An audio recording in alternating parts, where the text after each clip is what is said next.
Hey guys, welcome back to Free Car Repair. Our mission here at the garage, guys, is to save you as much money as we can. That's why we make these absolutely free videos. Let's go ahead and start on it now. We'll demonstrate on a 2012 model, but even if you have a different year but that same generation, it may be helpful. Where is that fuse, guys? If you open the hood on your Ford F-150 right above the radiator, you're going to have, guys, one fuse box, and when you open it, you will face that fuse box that way, and you have the relays, those relays towards the back, towards the windshield. Okay, that will be towards you right here. You can see how you have different relays, fuses. Some of those JK's fuses and relays could be really expensive, so we decided to put a link in the description of the video below, show you where we get all our tool supplies from, and you can get them at a really good price. But before we continue, let's explain why it's always a good idea to test fuses, guys.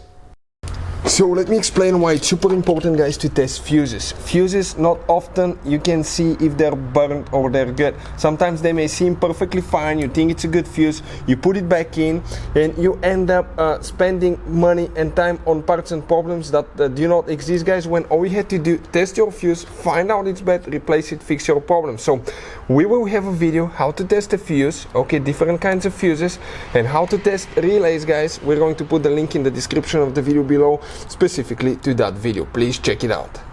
So the fuse that we need to check for the variable timing solenoid, also known as VCT solenoid, is in that row right here. Even if you have a missing fuse, you still count the spots. Start from the very left side, the first fuse, 1, 2. That second fuse right here, guys, that's the fuse that you need to check, 20 amp fuse.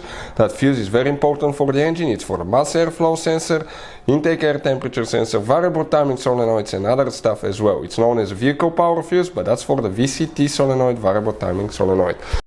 Hey guys, hopefully the video was helpful. If you have any questions, don't hesitate to let us know. Leave a comment below. We'll try to make a video for your specific problem. Like, subscribe, comment, let us know what you think. And guys, by the way, we have more than 19,000 free repair videos on our YouTube channels, videos that can save you thousands of dollars in repairs. Thank you for watching and see you next time.